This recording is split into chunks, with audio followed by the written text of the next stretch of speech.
Ah, no, yo no puedo. Ahora, no. Pero no será porque yo estaba poniendo ahí. Claro. Bueno, ahí ya estamos para dar inicio. Bueno, aquí estamos reunidos por segunda vez en el encuentro de hoy, que es 24 de abril, a la hora 18. Vamos a tener justamente el segundo encuentro con los siguientes objetivos, ¿no? Unos cuantos. Por un lado, sintetizar las ideas relevantes del foro de entrevista a David Perkins, donde ya está comentado en el propio foro todas estas ideas de innovación, mientras yo voy permitiendo, y todos los aportes, pero bueno, los vamos, como acá está en el objetivo, sintetizar. Vamos a adentrarnos en el aula virtual, en este encuentro, no en el material que ya lo vienen estudiando, en lo que es la programación didáctica desde un enfoque sistémico, reconociendo la importancia que tiene la programación didáctica, pero desde este enfoque. Como tercer objetivo, ustedes van a identificar las características básicas de los componentes de la programación didáctica, que tiene mucho que ver con el objetivo anterior. Y como les adelantaba antes, para que no estén nerviosos ni ansiosos, nos vamos a dedicar también al parcial del día 27 de abril a la hora 9. Estos serían los 4 objetivos de hoy. Sí, que más que nada lo que queremos compartir es cómo vamos avanzando, cómo van avanzando ustedes con la lectura del material. En el parcial van a entrar la unidad 1 con más fuerza y la unidad 2 con no tanta presencia, pero algunos elementos de la unidad 2 también están incluidos. Por eso es esta idea de poderlos revisar juntos, ¿no? Sí, además que ustedes conozcan cómo está encarado, no se van a encontrar con algo diferente en el tratamiento del parcial al modo en que venimos trabajando en el aula virtual, ¿no? Intentamos que vean que sea toda una continuidad. Sí, Francisco. No, yo quería preguntar si después en algún momento había posibilidad de algunas preguntas. Sí, en relación, no sé, preguntas si son en relación al contenido o... Sí, al contenido, por ejemplo, me quedaba una duda de Bronfenbrenner y de Perkins. Bueno, podemos charlarlo y si no, también tenés el foro en el campus, que también, si vamos a suponer que hoy nos vamos, o no se da que puedas realizar todas las preguntas que necesitas, escribilos y los contestamos a través del foro. Pero si no, sí, si lo podemos trabajar, lo trabajamos. Perfecto, gracias, profesor. No, al contrario. Bueno, vamos a ir avanzando. Primero de todo tenemos estas ideas principales del foro de Perkins, que tomamos solamente esos 3 núcleos por los cuales el video un poco hace el recorrido. Si ustedes pudieron leer las intervenciones en general de los distintos compañeros, bueno, tratamos nosotros de hacer una síntesis que se toma prácticamente todas las propuestas que va realizando Perkins y cada uno le va dando el aporte y el sustento también según su propia experiencia. Pero nosotros lo que queríamos resaltar es, primero, esta idea de que tenemos algunas certezas en relación a la enseñanza, pero en realidad el contexto totalmente inestable y cambiante hace que tengamos que pensar en una educación que en realidad trabaja para un mundo que no tenemos con mucha claridad cómo va a venir, ¿no? Y esto le da una impronta diferente a la propuesta de enseñanza. En realidad, bueno, todo lo que estamos transitando, inclusive ahora a nivel país, hace toda una situación de bastante inestabilidad como para decir que sabemos exactamente qué cambios o qué dirección va a tomar la educación, sino que es algo que lo estamos continuamente reformulando y repensando según los acontecimientos sociales, políticos. Es decir, no es una variable independiente la educación. Entonces está afectada por todo el contexto socioeconómico en el cual se tiene que ir dando. La otra idea fuerte que deja el video es lo que sucede con el modelo educativo y que está unido a lo anterior, que el modelo educativo actual no está totalmente definido, son pruebas que vamos haciendo, a veces nos podemos acercar más hacia lo que queremos y otras veces no, nos alejamos, pero este es digamos, el tránsito. Quizá nosotros no vivimos lo que fue la escuela normal y lo que fue el inicio, digamos, del sistema educativo, pero lo que se transmite desde la idea histórica es como que en ese momento hubo mayores certezas, como que la educación tenía muy claro el objetivo que tenía que cumplir, las metas que tenía que alcanzar. Eso es teórico, hay que ver si fue tan así, ¿no? Porque el revisionismo histórico justamente nos hace volver a pensar esta historia desde otros lugares donde las cosas quizás no fueron tampoco tan claras. Pero para nosotros es este desafío de tenernos que estar pensando constantemente en función de las situaciones actuales. Y el último tema, que en esto es más especialista Clara, es el tema de la incorporación de lo tecnológico. Y ahí me gustaría tomar la intervención de Ricardo, que no sé si está presente, pero que él contó una experiencia de incluir la inteligencia artificial en la escuela técnica. Acá está Ricardo. Ahí está, levantó la mano, sí. Bueno, si querés, Hola.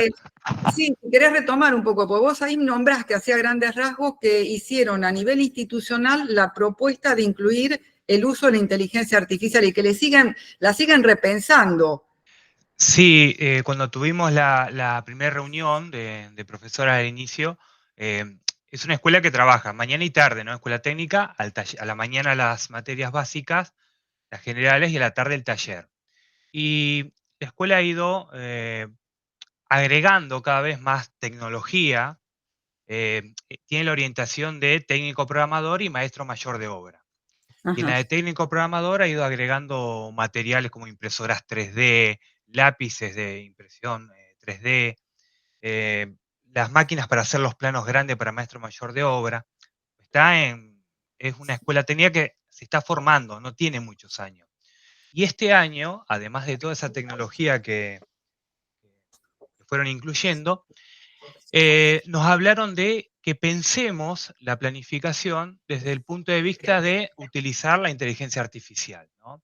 Que como profesores, si bien es algo muy nuevo y por ahí nos tenemos que formar, que vayamos de a poco poniendo ese tipo de actividades para que los chicos utilicen, por ejemplo, en mi caso de matemática, utilizamos herramientas de resolución de ecuaciones, tratar de darle esa impronta, no como para que le solucione todo, sino que yo lo utilizo como un revisionismo. Primero lo hacen y después, a partir de la utilización de inteligencia artificial, que uno con la cámara te detecta la escritura, la transforma en lenguaje simbólico y después resuelve, muestra diferentes pasos, que ellos lo utilicen como herramienta también para tratar de que les queden los contenidos un poco más claros, porque de por sí la matemática en nivel superior se pone cada vez más abstracta y está bueno la utilización de esas herramientas. Al resto del equipo de docentes también se les sugirió que utilicen inteligencia artificial para la parte de práctica del lenguaje, para redactar, que les ayude a redactar, a formar diferentes tipos de textos. Entonces me pareció una iniciativa un tanto innovadora, ¿no? Que de parte de los directivos se busque incluir la inteligencia artificial. Sí, está interesante y lo que vos destacás también es esto que por un lado hubo una preparación de la escuela en equipamiento, que esto para lo tecnológico es básico, porque hay cierto equipamiento que lo necesitamos sí o sí, si no es muy difícil avanzar en esa área, pero que no quedó en solo el equipamiento, que esto es lo que hay que rescatar, que hay todo trabajo docente y de cómo apropiarlo y cómo ir llevando esto, que es lo que lo hace realmente que sea un elemento didáctico.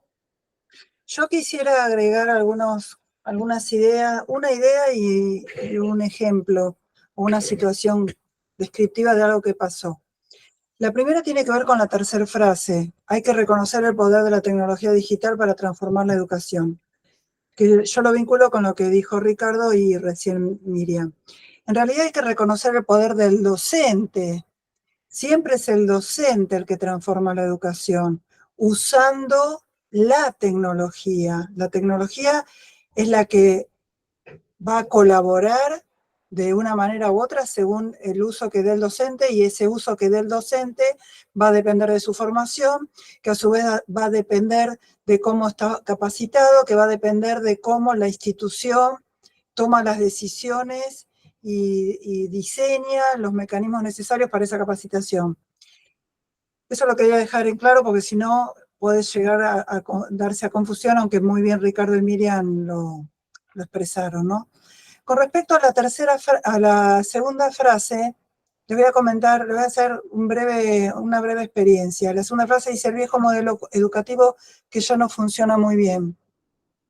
Días atrás estaba en una universidad donde yo trabajo, donde había un grupo de una empresa dedicada a todo lo que tiene que ver con inteligencia artificial, con aulas virtuales, dispositivos digitales. Traían un proyecto a la universidad. En la discusión surge el hecho de que el alumno quiere, es una teoría de un directivo, ¿no?, de la facultad, que el alumno quiere aún venir a lo presencial. Estaba de acuerdo con lo virtual, con la inteligencia artificial, con estos dispositivos, pero nos decía, no nos olvidemos que el alumno quiere seguir viniendo a la facultad presencial. Y ahí viene lo que yo entiendo que el viejo modelo educativo ya no está dando las respuestas, o por lo menos estamos en una situación muy frente a lo desconocido. Yo le pregunté a ese directivo, digo, vamos a suponer que el estudiante realmente quiere venir a la universidad a lo presencial tradicional, les digo a ustedes, porque esto es presencial también, pero es otro formato de presencial. Pero la pregunta que le hice es, ¿ese alumno viene a buscar en la presencialidad lo mismo que hace 10 años atrás? ¿O hace 15 años atrás? Bueno, en principio la respuesta es que no, que viene a buscar otras cosas, en donde el modelo educativo que ya no funciona bien es ese modelo tradicional donde el alumno viene o se traslada o no se traslada como ustedes están, o nosotras estamos virtualmente, pero viene a encontrar el saber de una disciplina dada por un especialista. Ese modelo es diferente ahora. No está armado, desde mi punto de vista, se está diseñando, se está buscando para dar las mejores respuestas, pero lo que es evidente es que ya no funciona bien, si ese es el modelo al cual estamos respondiendo. Bueno, quería dar esta situación en donde se considera que el alumno viene a buscar algo que es lo mismo que hace décadas atrás venía a buscar. Probablemente la presencialidad la quiera tener para vínculos, para socialización, para encuentros, pero viene a buscar o quiere encontrar o necesita encontrar otras cosas, otras formas de aprender. Hay una red que tiempo atrás, con el viejo modelo educativo, eso no existía. Alguien había levantado la mano. Sí, Desiré, que ahora creo que la bajó. Hola, ¿me escuchan? Sí, te escuchamos. No, hablaba de lo importante, escuché a mi compañero Ricardo, y qué importante, porque tenemos que pensar cada vez que planificamos, según la escuela donde nos toque, y también, planificamos para una determinada sociedad, y qué bueno que se sume todo el conjunto en sí, en la parte directiva, porque yo también me tocó planificar a lo mejor cuestiones tecnológicas y no estaban dadas las condiciones ni de internet, ni siquiera de compus. Entonces, ¿cómo haces también cuando no se articula todo? Entonces es importante trabajar con todas estas cuestiones, porque si no es como que está siempre en desventaja, por más que el docente viva haciendo cursos y se siga profesionalizando, tienen que trabajar ambas partes para que el proceso de enseñanza y aprendizaje ocurra. Y es importante eso, hablaba eso. Sí, que está vinculado a esta visión sistémica que les queremos transmitir como idea en esta materia, ¿no? De pensar que no son decisiones aisladas o que no depende de un solo sujeto, sino cómo se van encadenando y que para que realmente se produzcan los cambios tiene que haber esa combinación de todos estos otros niveles. Claro.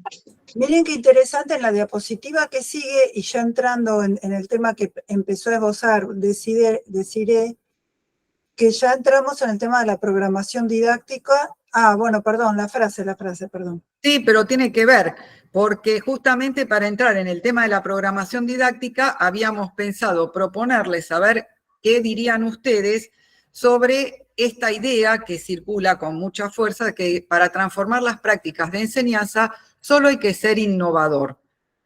Como que, bueno, si el docente es innovador, ya está, con eso es suficiente. Queríamos compartir con ustedes si están, y en base a lo que están leyendo, ¿no? Porque justamente esta segunda unidad hace toda una propuesta de cómo pensar estas prácticas docentes. ¿Cómo lo ven ustedes? ¿Es así como afirma esta oración? ¿Se plantean a partir de las lecturas qué es ser innovador realmente?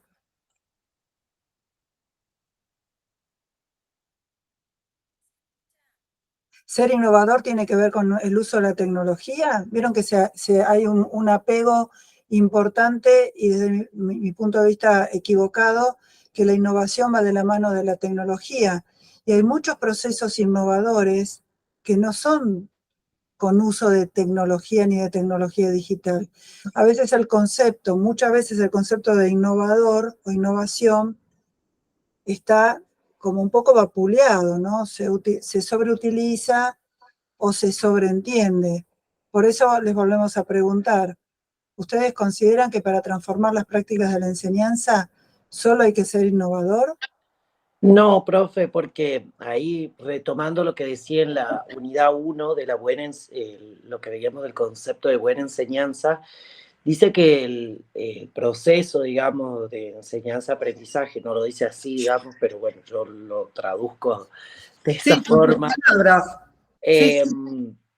Dice que no, bueno, leo textual lo que decía, que nos muestra que la idea esa no es acertada en las prácticas de enseñanza porque aprendemos muchas cosas sin la necesidad y la intervención del docente. Entonces podríamos hacer una comparación acá de que el uso de la tecnología por parte del docente no solo alcanzaría para transformar todo este proceso, digamos, ¿no? Me parece, yo lo uno a esto y me suena a que no. Quizás pueda ser que no es así. Yo creo que el innovar es una buena propuesta, pero siempre depende, como decíamos antes, en cuanto a reconocer el poder del docente, ¿no? Depende de todo lo que yo llevo con mi innovación. Yo puedo llevar algo nuevo al aula, pero si detrás de eso no tengo un objetivo, no tengo un propósito, esa idea innovadora va a terminar cayendo porque no hay nada que lo fundamente, ¿no? Tiene que haber un trabajo del docente donde se vea esa preparación y esa causalidad. Me parece que la innovación sola no alcanza. Sí, y si entendemos innovación por cambio, no todo cambio es positivo y no todo cambio es innovador. La innovación en realidad va en la línea de una mejora. Si el cambio por sí mismo, si no trae consigo una mejora vinculada con una planificación y una programación, no es innovador, es un cambio.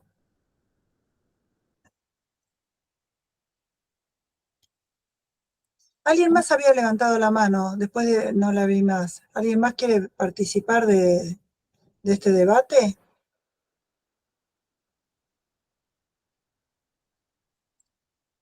Sí, Bárbara.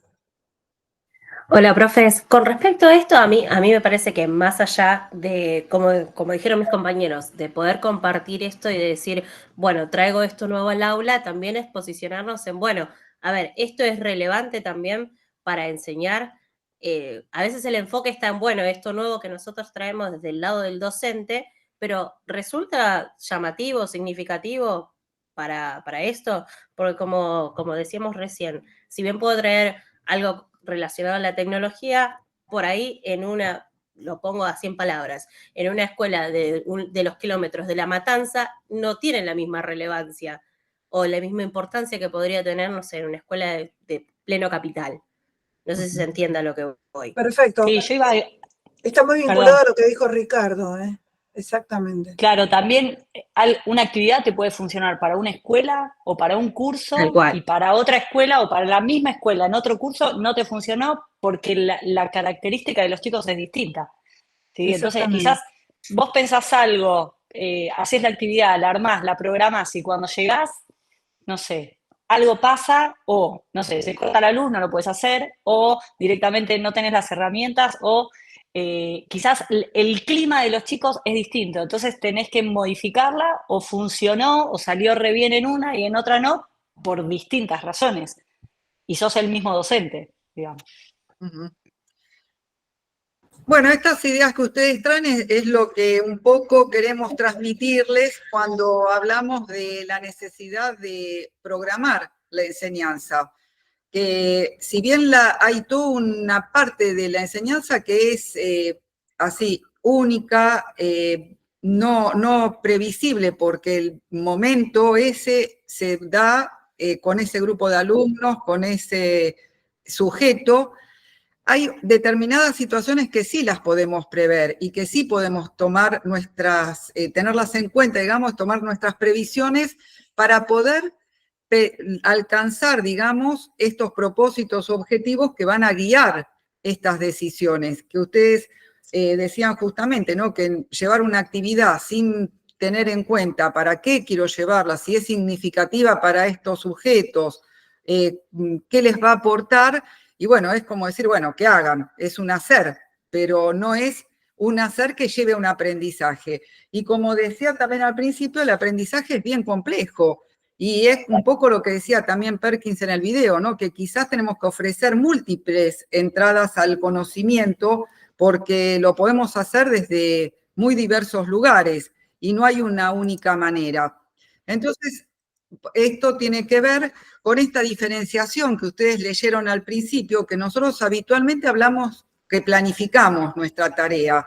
En el caso particular de la materia de diseño de sistemas de enseñanza-aprendizaje, diferenciamos planificación para hablar de estas decisiones a nivel macro, a nivel que sería de la política educativa, de los diseños curriculares, que llevan determinado toma de decisiones.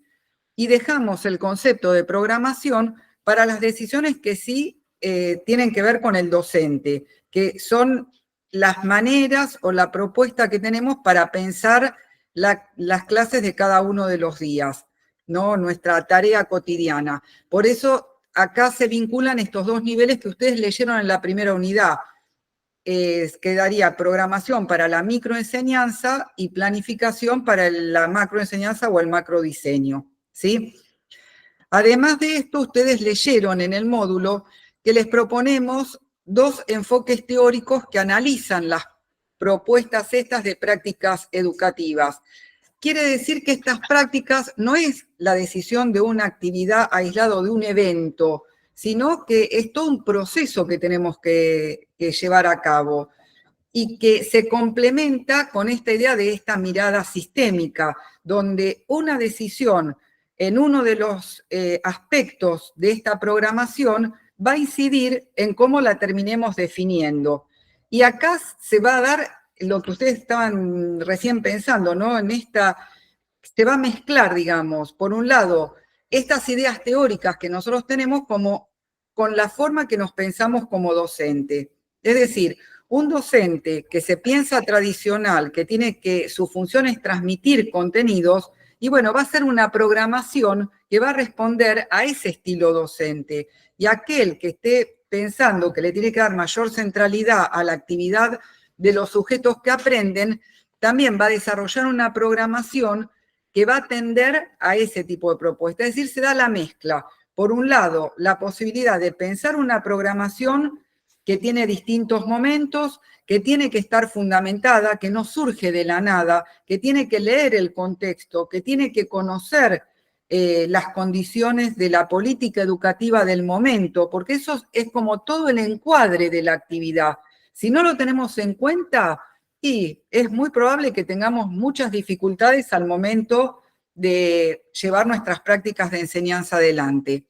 Y acá se complementan estos dos autores. Stella Coles fue una pedagoga argentina y Jackson es un pedagogo de Estados Unidos, pero ambos hacen una mirada bastante similar de lo que es este proceso de programación, en el sentido de decir, tenemos que en primera instancia pensar esto, ¿por qué queremos enseñar? ¿Qué es lo que queremos enseñar y para qué queremos enseñar? Que serían como los fundamentos. Y una vez que tenemos esos fundamentos, recién podemos ir pensando, bueno, de qué manera, con qué recursos, con qué elementos, que no están desenganchados unos con otros, pero que muchas veces se inicia al revés el proceso. Se piensa qué recursos tenemos para decidir qué enseñamos. Y en realidad no son los recursos o no son las condiciones materiales las que nos tienen que definir qué enseñar y cómo enseñar, sino que tiene que ser justamente la fundamentación de por qué nosotros queremos enseñar esto. Y que ambos coinciden en que tienen que haber en algún momento que se puedan transmitir estas prácticas, que las podamos comunicar. Con esta aclaración que decía Andrea, muchas veces nos van a contar de una muy buena práctica que dio resultado en un lugar y no la voy a poder transformar o reproducir automáticamente en otro lugar, sino que justamente la voy a tener que repensar, ajustar, pero va a haber algunas pistas de esa buena práctica que sí voy a poder tomar y adecuarla para nuevas propuestas. Yo quisiera agregar, vinculado con lo que dijo Ricardo, uno de los componentes de Stella de Coles, el concepto de previsión, que tiene que ver con la programación de la enseñanza. Hay que tener la previsión de si es posible o con qué medios o con qué contexto llevarlo a la acción. Porque podemos utilizar, creo que vos, Ricardo, decías, una serie de tecnologías y después la escuela no la tiene o hay dificultades de distinta índole. Todo lo que tiene que ver con la previsión es fundamental. Y de Jackson, el concepto de preactiva, todo lo que tiene que ver con lo anterior a la acción. Cuando uno está en la escuela, cuando uno está dando clase, está en acto, en acción. Pero eso no se improvisa. Más allá de lo que se puede hablar de la improvisación y de los cambios y de los ajustes, pero esos ajustes, esos cambios que se dan en la acción, han tenido una etapa previa de preacción, de pensar la acción, de buscar la justificación y luego poder comunicarlo, ¿no? Preactividad y previsión son dos conceptos que destaco de este esquema. Sí, y creo que, bueno, como la mayoría ya está ejerciendo, ustedes son docentes y todos, justamente saben el tiempo que lleva el preparar las clases y que uno no va en blanco y que uno no va así a ver qué pasa, que tomamos cosas del momento y hay como esa espontaneidad en la clase, pero dentro de eso espontáneo hay previsiones y hay decisiones que se tomaron con anterioridad y es lo que da el sustento a la propuesta de enseñanza que estamos transmitiendo. Bueno, y acá aparecen los contenidos que ustedes también dijeron espontáneamente y que seguramente son los que utilizan prácticamente todos los días cuando piensan sus propuestas de enseñanza. Y están bien detallados en el módulo. Yo no sé si, igual acá les hicimos una síntesis como para que, como esto sí va a entrar para el parcial, que les quede como una guía de qué cosas pensamos sobre estos componentes, ¿no? Esta es una propuesta. Cada diseño de enseñanza puede tener estos elementos, puede tener otros, puede tener menos elementos inclusive, y no por eso es mejor o peor propuesta, sino que teóricamente es como que se reconocen que estos elementos es conveniente tenerlos definidos. Entonces, por eso nosotros lo estamos tomando como ejemplo. Sí, nada. En este sentido, la diapositiva que sigue, que está la explicación, creo que es importante detenernos en el primero, que son los propósitos y los objetivos, y dónde está focalizado uno y otro. Avanzo.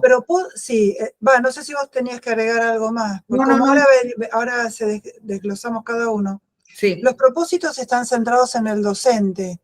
Es lo que el docente se propone lograr como docente. Los objetivos son los objetivos de aprendizaje, lo que deben lograr los alumnos. Es un tecnicismo, me pueden decir, es probable, pero conceptualmente tenemos que tener en claro cuando ponemos o expresamos un propósito, desde dónde surge y para qué surge, y lo mismo con los objetivos. Bueno, acá está más claro, ¿no? Los propósitos se vinculan con los rasgos que se desean priorizar en la propuesta de enseñanza. Si hablo de enseñanza, hablo de docente. Los objetivos enumeran logros o adquisiciones posibles por parte de los estudiantes. Sería del aprendizaje al finalizar una asignatura. Son dos focos diferentes que por supuesto están vinculados, ¿no? Sí, nos parece interesante que ustedes puedan tener en cuenta estas diferenciaciones porque si tienen que concursar, por ejemplo, a nivel superior, muchas veces piden que definan un plan de estudio, un programa, por ejemplo, y piden propósitos y objetivos. Y muchas veces pasa que no hay diferenciación. Cuando uno lee en el concurso la propuesta que presenta el docente, están hablando de lo mismo unos y otros, cuando en realidad tenemos que tener esa mirada de qué abarca uno y hacia dónde se dirige y qué es lo que tiene que definir el otro. Por eso nos parecía interesante. Clara, por ejemplo, en los concursos de la universidad te pasa cotidianamente. Es lo mismo, sí. Sí, Claro. Por eso me parece uno de entre los distintos dispositivos o componentes de la programación didáctica, uno donde se presenta esta dificultad, ¿no? Claro, que justamente con la licenciatura ustedes van a tener esta posibilidad de poder concursar para cátedras de nivel superior, que es lo que habilita, y que ojalá puedan hacer la experiencia, porque realmente es una mirada también, como que van ampliando la mirada del sistema educativo. Una cosa es el nivel medio, otra cosa son las condiciones del nivel superior. Y bueno, en los planes, en los programas de las materias nos piden esta diferenciación. Bueno, después... En la segunda diapositiva también, en la que viene, en la que sigue, también hay una disquisición que tenemos que hacer, que no está explícitamente, pero es entre contenido y tema. Son dos conceptos que también se confunden o se consideran lo mismo. El tema es la enunciación de lo que se va a abarcar, el contenido es lo que se va a desarrollar y a tratar. Por eso tienen que ser estos contenidos significativos, relevantes, bueno, como dice la diapositiva, funcionales y adecuados al destinatario, ¿no? Lo mismo las actividades. Acá está muy sintético, ¿no? Pero actividades tenemos una enorme cantidad de posibilidades, ¿no? Actividades individuales, actividades grupales, actividades con expresión oral, actividades escritas, y la necesidad de que, sea cual fuera las que como docentes seleccionamos de acuerdo al nivel, tengan por lo menos estos cuatro componentes. Y sí también saber, por lo menos nosotros en lo que es la virtualidad, estamos tratando de trabajar, es que las actividades sean variadas. Acá me centro en lo que es la virtualidad unos segundos. La educación a distancia y virtual tiene un fuerte tratamiento escrito y lector, ¿no? Por sus orígenes. Bueno, en la programación que estamos llevando a cabo, en lo que tiene que ver con la virtualidad en la institución, estamos abriendo para que haya actividades grupales y que se rompa ese mito de que la virtualidad no permite lo grupal o es más frío trabajar grupalmente, pero eso se logra, ese derrumbe de muro, se logra con propuestas de actividades grupales, virtuales, significativas, relevantes, funcionales, y también orales, que no todo sea escrito. Invocamos a esta combinación, ¿no? Sí, y audiovisuales también, porque hubo algunas veces, nosotros tenemos ahora el parcial obligatorio y después tenemos el trabajo práctico integrador. Al principio en el trabajo práctico integrador, por ejemplo, proponíamos armar pósters con determinados contenidos. Y esto también es una manera de comunicar, una manera de transmitir, una manera de llegar a los otros y que, bueno, justamente... Claro, es otra manera, claro. Claro, y que con la, digamos, para la población joven, digamos, para los chicos, todo lo que es audiovisual quizás llega mucho más que el texto. Entonces, un recurso que lo tenemos que tener en cuenta también. Bueno, avanzamos. Sí. Sí, en la próxima tenemos los recursos y la evaluación, que algo ya también estuvimos diciendo. Acá yo me detendría en los criterios de evaluación. Acá son preguntas, ¿no?, que guían la conformación de la evaluación: para qué, el cómo, cuándo, a quiénes, bueno, todas las preguntas que hacen a un proyecto, en este caso de evaluación. Pero lo que quiero justamente resaltar es el tema de los criterios. ¿Qué criterio toma el docente? ¿Desde qué ángulo, de qué puntos de vista va a tomar el docente para llevar a cabo, o la institución también, ¿no? Por supuesto, la evaluación. Y acercándonos al punto de la evaluación parcial, que va a ser el sábado, nosotros exponemos con una decisión fundamentada para que ustedes sepan cuáles son los criterios de evaluación que Miriam y yo consideramos para armar y proponerles esa evaluación. Porque si no, criterios siempre hay. Uno arma una evaluación con un criterio. El tema es explicitarlo y que sean claros a quien consume esa evaluación, ¿sí? Entonces, tener en claro esto, los criterios, aquellas cuestiones, aquellos lineamientos que los docentes tienen en consideración para llevar a cabo y decidir qué tipo, qué contenido va a tener la evaluación, e inclusive cómo va a corregir, con qué criterio de corrección se va a llevar a cabo. Y que tiene que ver también con esta mirada sistémica, ¿no? Porque justamente consideramos que si uno aclara estos criterios, es para orientar también la retroalimentación con el estudiante y poderlo ayudar a que vuelva a pensarse. Vamos a suponer una evaluación que no responde a lo que el docente estaba esperando. Bueno, ¿de qué manera podemos hacer una devolución o guiar para que cuando la vuelva a transitar no sea repetir lo mismo, sino que haya podido superar lo que el docente llegó a evaluar como una dificultad, que quizás fue o en la apropiación de los contenidos, o en la manera en que lo está expresando, o en la síntesis que hizo, o en la fundamentación, si está o no está. Entonces, el poder decir, bueno, ¿qué es lo que yo quiero ver en estas evaluaciones? Me permiten orientar estas devoluciones que sirvan para seguir aprendiendo. Que en definitiva la evaluación tiene que cumplir eso, no es para seleccionar o segregar, sino para reorientar el proceso de aprendizaje, de enseñanza. Porque muchas veces también es eso, que nos damos cuenta que en realidad tenemos que ajustar nosotros en cómo estamos ofreciendo este instrumento de evaluación o lo que estamos ofreciendo en ese momento. Entonces sirve para las dos miradas, tanto del docente como del sujeto que aprende. Bueno, no sé si alguien le había levantado la mano, Clara, yo eso... No, alguien pidió ingresar. Ah, bueno.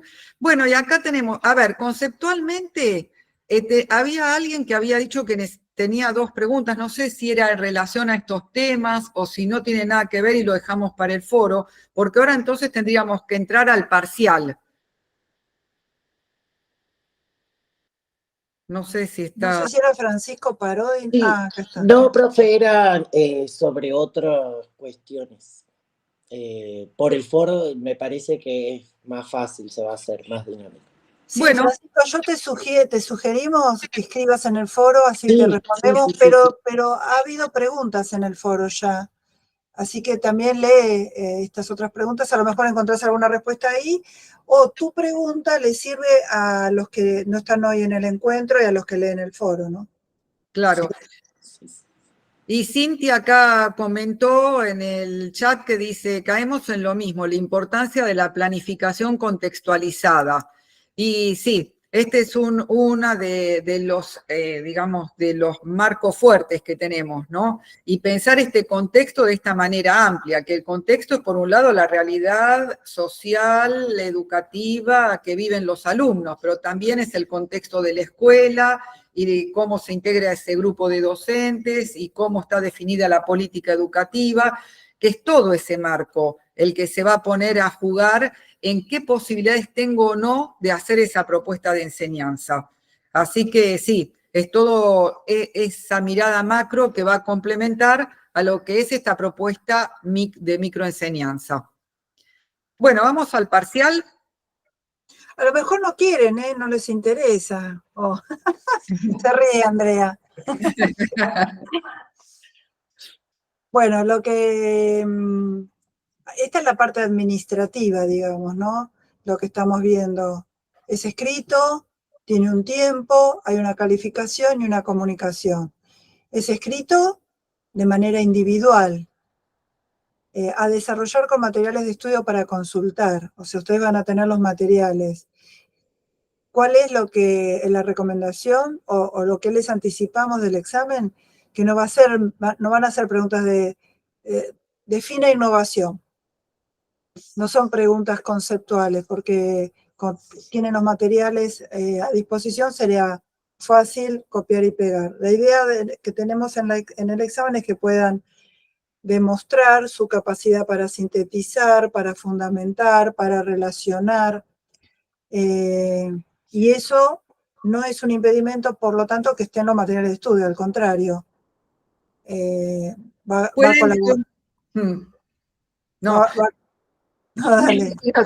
colaborar con la construcción de las respuestas. El tiempo es de 2 horas.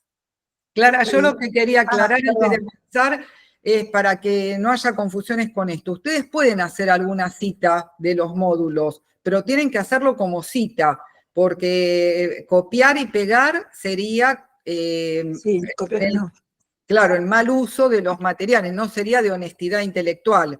Entonces, lo que nosotros esperamos leer es que ustedes reelaboran la idea, toman a los autores, pueden hacer una cita textual de ellos, marcándolo como cita, pero esto que decía Francisco, yo lo digo con mis palabras, yo lo pensé así o lo repensé de esta manera, aunque tome después a tal autor o al otro autor que leí y lo complemento. Es decir, la fundamentación la necesitamos, pero también necesitamos cómo ustedes apropiaron esto teórico que estuvimos transitando. Entonces, bueno, que tengamos cuidado con esto de copiar y pegar y sobre todo de no citar. Otra recomendación con respecto a lo escrito es que no crean que por escribir mucho están dando respuesta a la pregunta. Nos pasa a menudo que por las dudas, creemos nosotros, inferimos que por las dudas se escribe mucho. Entonces, en ese gran párrafo de respuesta está la respuesta a la pregunta, pero está subsumida en un montón de otra información que nos revela que no ha habido esta capacidad de discriminación o de discriminar lo importante de lo accesorio, lo que se pregunta de lo que no se pregunta. El tiempo es 2 horas, de 9 a 11, va a ser 9 a 11 de la mañana del sábado. Vamos a estar con Miriam, bueno, voy a estar yo en el aula, entren unos minutitos antes. Va a estar abierto un foro en el campus, acá el cuarto gráfico dice comunicación, va a ser a través del foro, ustedes preguntan y nosotros respondemos. En general son preguntas, ustedes ya saben, vinculadas a alguna interpretación de la pregunta, a algo que no se entiende. Nosotros tengan la tranquilidad que no están solos en esas 2 horas frente al examen.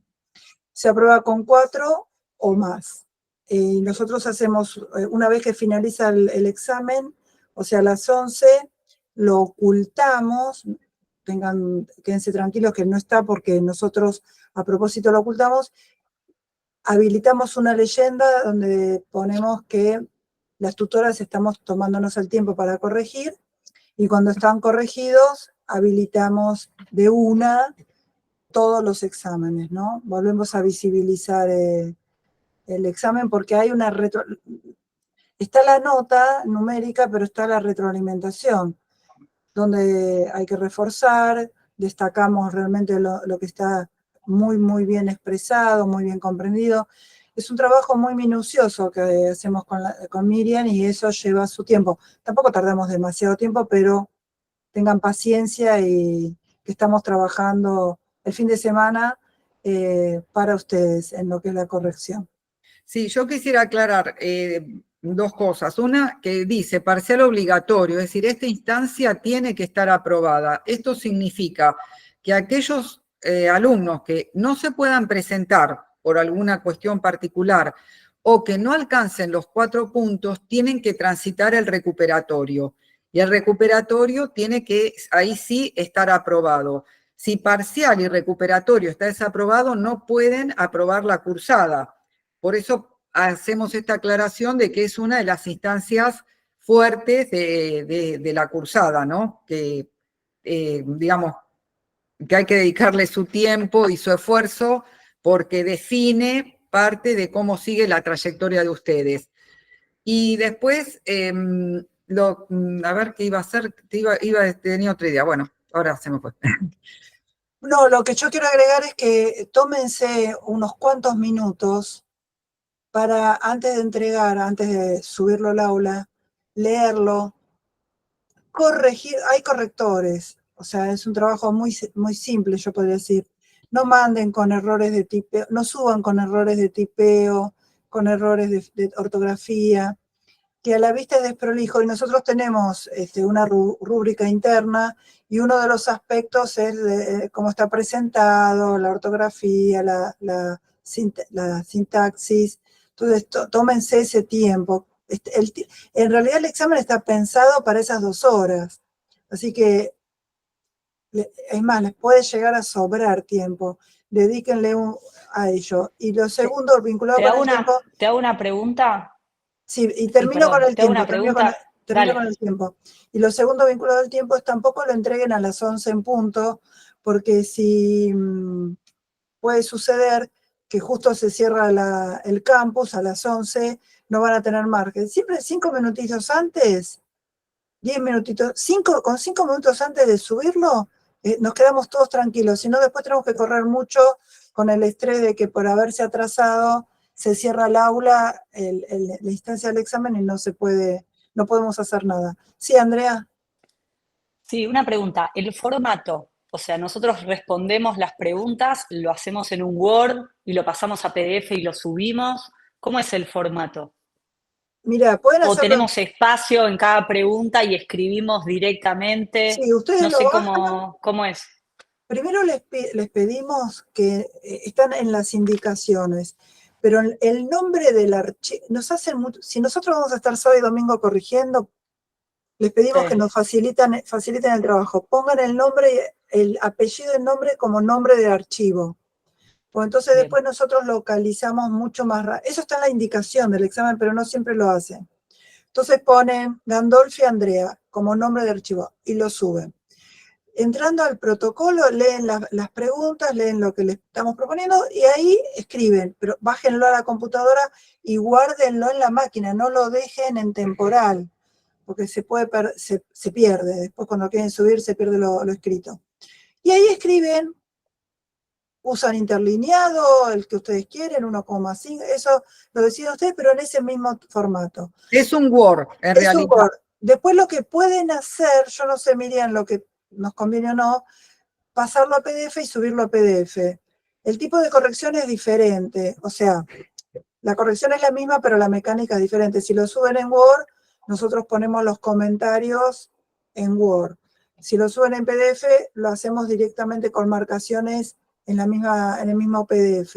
No sé, Miriam, eso conviene entonces a criterio de ustedes, ¿no? Sí, como resulte, porque a veces sucede que el campus está lento o por la conectividad de los lugares que están y subirlo en PDF le lleva mucho tiempo o no lo termina de cargar el campus. Entonces ustedes prueben, el que puede entregarlo en PDF, lo entrega en PDF y si no, lo suben en Word directamente, que en Word es muy difícil, no creo que haya problema de que lo puedan subir.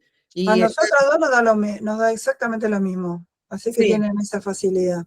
claro, eso según la conectividad como esté ese día. Si ven que lo cargan, suben en PDF, y si no, lo suben en Word. Lo importante es que esté entregado y que esté entregado en el lugar que corresponde, porque si no está alojado en el lugar que está creado para el parcial, no lo podemos corregir en otro espacio. Lo tenemos que dar como no realizado. Así que... Y el contenido del examen, intentamos con Miriam de que siga la línea de cómo hemos tratado los contenidos durante las semanas, ¿no?, que han transcurrido. ¿Sí? Sí. No les quiero adelantar demasiado, no, pero van a tener una situación a partir de la cual ustedes van a poder hacer las vinculaciones teóricas, que ahí van a estar orientadas, y van a poder también ustedes mostrarse cómo lo están pensando. Por eso decíamos esta combinación de reelaborar desde ustedes, pero también de fundamentar. Porque si nosotros tenemos un parcial donde toda la respuesta es a mí me parece, yo creo, y no aparece ningún autor, y bueno, no es suficiente. No es porque no creamos en ustedes y todo, pero también estamos estudiando autores que ya pensaron los temas. Entonces tenemos que dar cuenta de estas lecturas. Pero si solamente aparecen los autores y transcriben lo que dice, y sí, porque como dice Stella Cole, y como dice Ausubel, y como dice, y no aparecen ustedes, tampoco, no es lo que queremos leer. Entonces es esta posibilidad que ustedes dicen sobre esto que le estamos preguntando, que va a estar contextualizado y que van a tener que tomar una postura ante eso, que es lo que nos interesa, que es esto que decimos, es todo, es un proceso integral, es parte como venimos trabajando, ¿no? No es que nos interesa saber el contenido por el contenido en sí, sino esto, cómo ustedes lo apropiaron, qué les hace pensar, quizás vinculan con alguna experiencia de ustedes, pero entonces también toman qué autor los llevó a hacer esa relación, ¿sí? Y después no, nada más, ¿no, Clara? Creo que estamos. Bueno, vamos a ir avanzando que ya estamos para el... Sobre la hora. Sí. Bueno, la síntesis ya... Sí, estamos en la síntesis de hoy. No sé si antes de que leamos la síntesis, si alguien tiene alguna pregunta en particular que necesitemos, que aprovechemos estos minutitos que están quedando. Acá. Exacto. Preguntita, entonces entraría en el parcial la unidad 1, la unidad 2 y el texto que está en Word, digamos. Y Perkins, que lo trabajamos. Sí. Claro, sí. Lo que está en el campus sería. Bien. Bueno, no tienen que tener ningún otro material. Perfecto, gracias. De nada. Bueno, y acá está el tema de la programación didáctica. Como enfoque sistémico es definida como un organizador de la enseñanza, y al analizar los distintos componentes de la programación, se puede observar que todos ellos definen aspectos de la formación. Es decir, es esto de pensarlo como un proceso y que va todo encadenado, digamos, ¿no? Que la decisión que se tome en un aspecto va a incidir en todos los demás. Delimitando las experiencias que se ofrecerán a los estudiantes y, por lo tanto, circunscribiendo el valor formativo de la propuesta de enseñanza. Es decir, según que era lo que decíamos antes, un docente que se piense solo como transmisor de conocimientos, su propuesta de enseñanza va a tener esa postura. No podemos no ser nosotros en lo que programemos de la enseñanza. Es una mezcla entre esto teórico y lo que nosotros somos como docentes y cómo nos percibimos como docentes. Lo que no significa que no podamos intentar ir haciendo cambios en esto. Es decir, si hay aspectos que uno considera que es conveniente que se lleven a cabo de manera diferente. Una de las profesoras contaba que daba biología después de matemática en la primer clase y que salían tan cansados y estructurados los chicos que necesitaba hacer una propuesta distinta. Bueno, esto habla de un docente que está haciendo estas lecturas y que está pensando esa enseñanza. Ahí está, Cintia. Bueno, buenísimo, Cintia, porque es un buen ejemplo de cómo vamos pensando todo un proceso, que no es un evento y que no es una clase individual, sino que es parte de todo ese conjunto. Ahora, lo que dice Miriam, yo agrego que la institución es responsable también de llevar adelante estos cambios, que no va a haber un cambio sustancial en una institución que se rige por iniciativas particulares de los docentes. Es decir, son valoradas y muy valiosas y hacen a la mejora. Pero en realidad es la institución la que tiene que promover, fomentar y estar atenta a estos modelos educativos que tienen los docentes y que muchas veces, por los propios modelos mentales que uno tiene, no ve o no se percibe cuál es la concepción que está llevando a cabo, o cree que el docente cree que es de una manera y en realidad es de otra si se lo observa exteriormente. Bueno, ahí está el rol de la institución también fundamental para lograr estos cambios, ¿no? Sí, yo creo que esto con el tema de la pandemia, por ejemplo, se vivió mucho, ¿no? Que tuvimos que recurrir a todo lo virtual como única manera de comunicación y sin embargo ahora cuando podemos tener este aporte entre lo virtual y lo presencial, en realidad hay instituciones que lo virtual ya lo descartaron y no tomaron nada de toda esa experiencia. Bárbara, ¿qué les decir? Justamente todo lo que venimos hablando y sobre todo lo último hace hincapié en lo que decía Perkins ahí en el video, ¿no? Claro. Nos enfrenta a esto lo desconocido y cómo nos repensamos nosotros y cómo repensamos aquello que enseñamos para lo que se viene. Sobre todo en este caso, cuando estuvimos en la pandemia por lo desconocido. ¿Cómo seguíamos?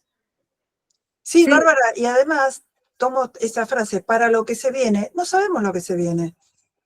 Entonces es un contexto muy complejo que, bueno, lo tenemos que afrontar y trabajar para atravesarlo con calidad y con buenas prácticas, ¿no? Deciré. No, que a veces nos toca planificar y no conocemos los contextos de los estudiantes. Entonces, planificamos según lo que se supone que vamos a abordar, pero es repensar todo el tiempo las prácticas que vamos realizando día a día, según las características de nuestros estudiantes, y las vamos conociendo a medida que vamos transitando toda esta experiencia.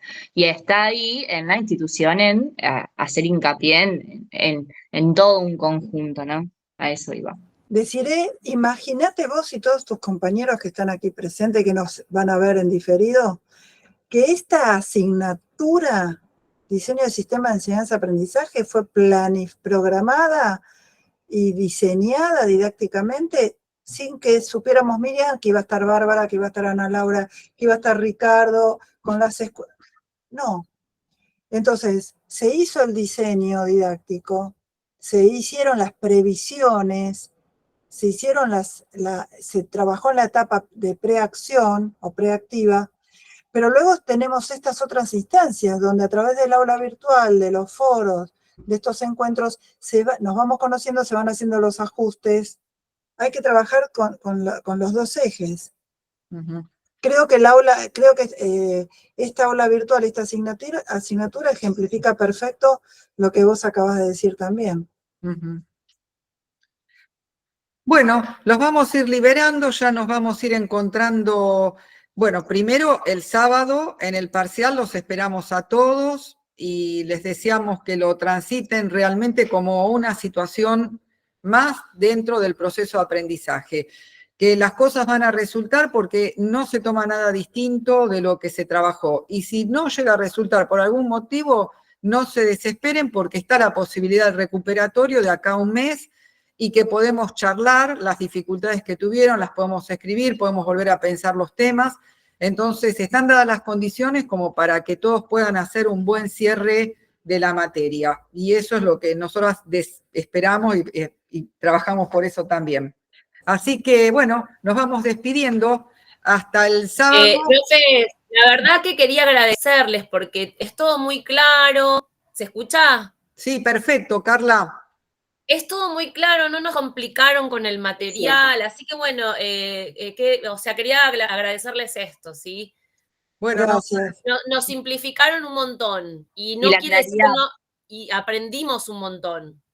Bueno, igual podemos hacer esta extrapolación, ¿no? Con lo que nosotros vivimos y a la misma vez repensamos nuestras prácticas y demás. Así Sí, que... eso, Bárbara, que quería decirle a Carla, que justamente la idea de la materia, pues sabemos que ustedes son docentes, sabemos que esto lo estudiaron y sabemos que esto lo usan todos los días. Entonces pensamos siempre qué aporte se les puede hacer. Es esto de preguntarnos, bueno, ¿qué pueden aprender con esto que sea algo distinto? Y nos parece que está ahí, en esa vinculación entre valorar la experiencia que ustedes ya van teniendo y volver a pensar estos contenidos, ¿no?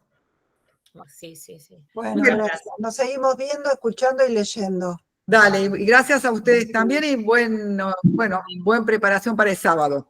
Gracias, buenas noches. Gracias. Hora de grabar. Sí, ¿no? Hasta luego. Dale.